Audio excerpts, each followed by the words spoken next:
Okay, so the main advantages of using a dipole over something like the circularly polarized cloverleaf is you're not going to have anything hanging out the back of your quad. You're going to have this tiny little antenna, and your props aren't going to hit it. You're not going to have any wonky flight characteristics because it's flapping around in the air.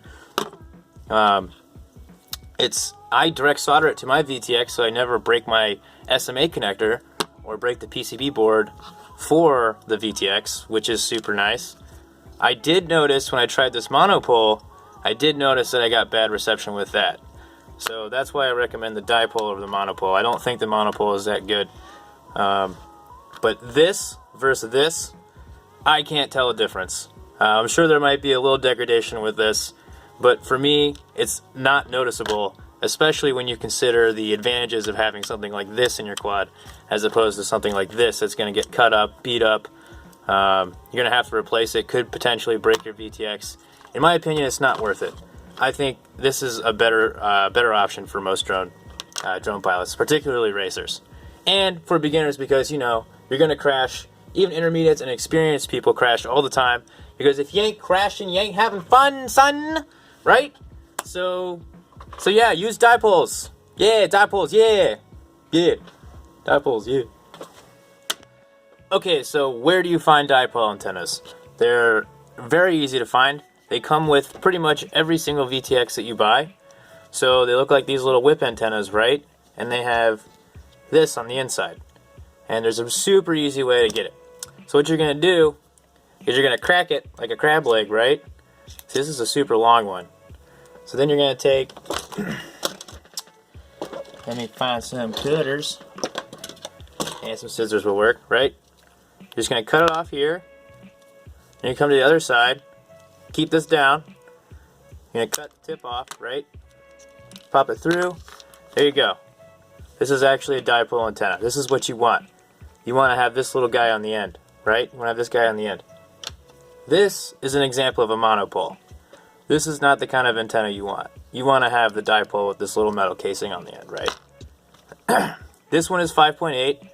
I believe this one is a 2.4 that I got from a Wi-Fi router, right? This is what you want. This is actually super long. I'm super surprised how long it is. Usually you can only get about this much out of it. And then what you can do is you can direct solder it to your VTX like this. This is kind of a bad solder joint right here. It's starting to strip. The shield's starting to strip.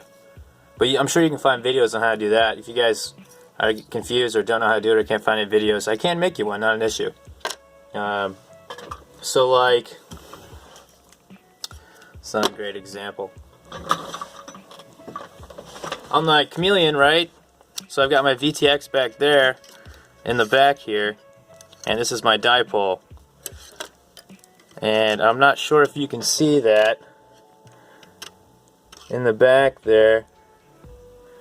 No, you can't really see that, can you?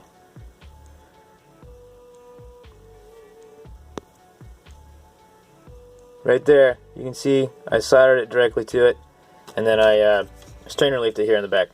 This is never going to break. I'm never going to have issues with it. I get great reception. I think they're awesome.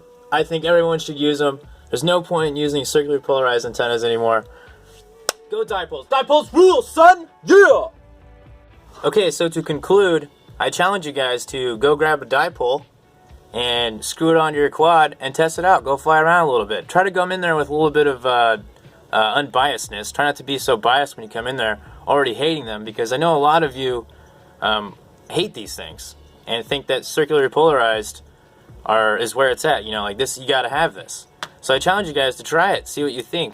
Let me know in the comments, because I think they're pretty great.